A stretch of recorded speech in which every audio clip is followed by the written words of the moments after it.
तो जय श्री कृष्णा। स्वागत है आपका हमारे चैनल पर। चलिए आज शकुंतला और दुष्यंत की प्रेम कहानी का दूसरा भाग जानते हैं। पहले भाग में आप जान रहे थे कि शकुंतला अचानक पंडित जी बताते हैं कि शकुंतला को कोई अदृश्य शक्ति लेकर गायब हो गई थी। अब जानते हैं आगे क्या हुआ। उसके पश्चात दुष्यंत शकुंतला को ढूंढने के लिए अपने गुप्तचर और सिपाहियों को लगा देते हैं। सारे आसपास के रहने वाले पंडितों और सभी से पूछा जाता है, परंतु दुष्यंत का जितना भी प्रयास रहता है वह असफल हो जाता है। उन्हें शकुंतला कहीं नहीं मिलती है। अब दुष्यंत शकुंतला के प्रेम के विरह में और उनको ऐसा लगता है कि उन्होंने शकुंतला के साथ गलत कर दिया, उनका अपमान कर दिया। उसी के प्रेम विरह में वह अनमने से रहने लगते हैं। वह प्रतिदिन शकुंतला का चित्र बनाते हैं। उस चित्र पर भी यदि कोई भौरा बैठ जाता है तो तलवार लेकर उसके पीछे दौड़ पड़ते हैं। उनके मित्र रहते हैं माधव, वह उनकी ऐसी दशा देखकर बड़े ही चिंतित हो जाते हैं। वह सोच नहीं पाते हैं कि दुष्यंत के साथ क्या किया जाए कि इनका मन वापस राजकार में लगे। लेकिन अब क्या किया जा सकता था, जो होना था सो तो हो गया। दुष्यंत बार बार जैसे वह बागीचे में शकुंतला से मिले रहते हैं, उसी क्षेत्र में बार बार जाकर और उन्हें ढूंढने का प्रयास करते हैं, परंतु शकुंतला वहाँ कहीं आसपास नहीं मिलती हैं। एक दिन ऐसा होता है कि राजा दुष्यंत वहीं खड़े होकर अपने बागीचे के पास शकुंतला का चित्र बना रहे होते हैं। तभी आसमान से उन्हें एक अदृश्य शक्ति आकर और उन्हें अपनी तरफ खींचना प्रारंभ कर देती है। राजा जोर जोर से चिल्लाने लगते हैं और अपनी तलवार अपना धनुष उठाते हैं और उस पर प्रत्यंचा चढ़ाते हैं, बाण चढ़ाते हैं। तब तक वह अदृश्य शक्ति जो रहती है वह उनके सामने हाथ जोड़कर प्रकट हो जाती है और कहती है कि हे महाराज, मैं इंद्र का सारथी मालती हूँ। इंद्र ने आपको अपनी सहायता के लिए बुलाया है। आप उनकी सहायता करने के लिए स्वर्ग के लिए जरूर प्रस्थान करें।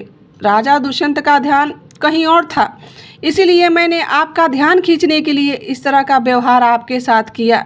मैं चाहता हूँ कि इंद्र चाहते हैं कि आप उनकी सहायता करें।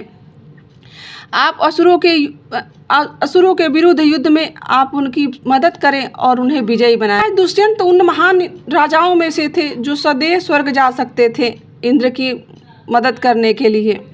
वह अपने रथ पर बैठकर और स्वर्ग के लिए प्रस्थान कर दिए। असुरों और देवताओं के बीच युद्ध हुआ, जिसमें महाराज दुष्यंत ने इंद्र की सहायता की और विजय प्राप्त हुए। देवराज इंद्र दुष्यंत के इस पराक्रम से बहुत प्रभावित हुए और उन्होंने अपने आधे सिंहासन पर दुष्यंत को बिठाया और उनका सम्मान किया, और साथ ही उन्हें अपने हृदय में लगी हुई एक मोतियों की माला जो उन्हें बहुत ही प्रिय थी वह उन्होंने दुष्यंत को पहना दिया। कहते हैं कि वह माला इंद्र को इतनी प्रिय थी कि उनके पुत्र जयंत कई बार इस माला को पाने की प्रतीक्षा कर चुके थे कि वह उन्हें प्राप्त हो जाए, परंतु इंद्र ने अपने पुत्र को भी वह माला नहीं दिया। इंद्र अपनी वह इतनी प्रिय माला राजा दुष्यंत को दे देते हैं। अब दैवी कृपा देखिए, दुष्यंत और शकुंतला के मिलने का समय आ रहा था, इसलिए विधि का विधान कुछ और ही चल रहा था। जब देवराज इंद्र के सारथी मालती और दुष्यंत को लेकर वापस आ रहे थे, तब रास्ते में कश्यप मुनि का आश्रम दिखाई देता है। दुष्यंत वहां पर रुकने की इच्छा जताते हैं। तब उनके जो सारथी रहते हैं वह उन्हें उतारते हैं और तभी वह राजा दुष्यंत वहां पर देखते हैं कि एक नन्हा सा बालक जो कि शेर के बच्चे को लेकर उसका दांत गिनने का प्रयास कर रहा है। उसकी माँ शेरनी वहीं पास में खड़ी है, लेकिन उस बालक के भय के वह आगे बढ़ने का प्रयास नहीं कर रही है। वह चुपचाप अपने बच्चे को उस बालक के साथ खेलते हुए देख रही है, वह कुछ नहीं कर रही है। राजा दुष्यंत को यह देखकर विश्वास ही नहीं हुआ। उस बालक की तरफ वह बढ़ते चले गए। उस बालक के आत्मविश्वास को देखकर वह बहुत प्रभावित हुए। राजा दुष्यंत आगे बढ़कर उस बालक से पूछते हैं कि तुम्हारा क्या नाम है। लड़के ने अपना नाम बताया, मेरा नाम सर्वदमन है। दुष्यंत ने पूछा, तुम्हारे माता पिता कौन है। लड़के ने कहा कि इससे आपको क्या प्रयोजन है। तभी वहाँ पर कुछ परिचारिका आती हैं जो उस बालक की देखरेख करती हैं और उन्होंने कहा कि सर्वदमन, तुम फिर से खेलने लगे, वापस चलो, तुम्हारी माँ शकुंतला तुम्हें बुला रही है। दुष्यंत के कानों में जैसे ही शकुंतला का नाम पड़ा, उन्होंने ध्यान से उस बालक की ओर देखा और उन्हें जैसे उस बालक में अपनी परछाई दिखाई देने लगी। लेकिन फिर भी वह इस बात को लेकर निश्चिंत होना चाहते थे कि क्या यह वही शकुंतला है। फिर उन्होंने परिचारिकाओं से पूछा कि कौन सी शकुंतला। इनमें से एक ने हड़बड़ाते हुए कहा कि सर्वदमन, तुम्हारे हाथ में जो बंधा हुआ धागा था वह कहाँ गया जिसे महर्षि कश्यप ने तुम्हें अभिमंत्रित करके दिया था। तभी वहाँ पर दुष्यंत देखते हैं कि दूर पड़ा हुआ एक धागा रहता है। वह उस धागे को उठाते हैं और उस बालक के हाथ में बांध देते हैं। यह देखकर वह परिचारिका स्तब्ध रह जाती है और बड़े आश्चर्य से दुष्यंत की तरफ देखने लगती है। दुष्यंत ने कहा कि आप इस तरह से हमें क्यों देख रही हैं। तब परिचारिका ने बताया कि यह एक अभिमंत्रित धागा था। अगर इस बालक के माता पिता के अलावा कोई और इस धागा को स्पर्श करेगा तो वह सर्प बनकर उसे काट लेगा। आप कौन हैं? तब दुष्यंत ने बताया कि मैं राजा दुष्यंत हूँ। इतने में वहाँ शकुंतला उपस्थित हो जाती हैं और दुष्यंत और शकुंतला एक दूसरे को देखते हैं।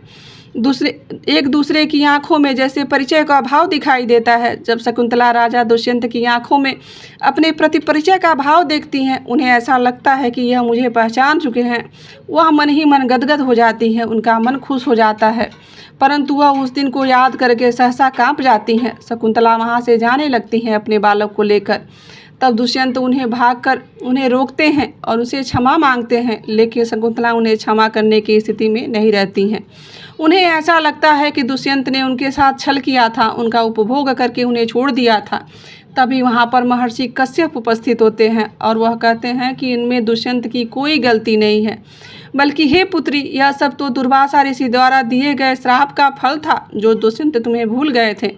फिर शकुंतला और दुष्यंत एक दूसरे के साथ पुनः विवाह करते हैं और उसके पुत्र के साथ लेकर और हस्तिनापुर को आ जाते हैं। वही पुत्र जिनका नाम पहले सर्वदमन था, वही आगे चलकर राजा भरत के नाम से विख्यात होते हैं, जिनके नाम पर हमारे देश का नाम भारत पड़ा है। तो जिसे आज भी हम गर्व से कहते हैं कि हम भारतवंशी हैं, हम भारतवासी हैं। तो दोस्तों, यह थी दुष्यंत और शकुंतला की प्रेम कहानी। आशा करती हूँ कि आपको यह वीडियो अच्छी लगी होगी और यहाँ तक बने रहने के लिए आप सभी का दिल से आभार। मिलते हैं किसी ऐसी कथा, कहानी और जानकारी के साथ। आज के लिए बस इतना ही। राधे राधे, जय श्री कृष्णा।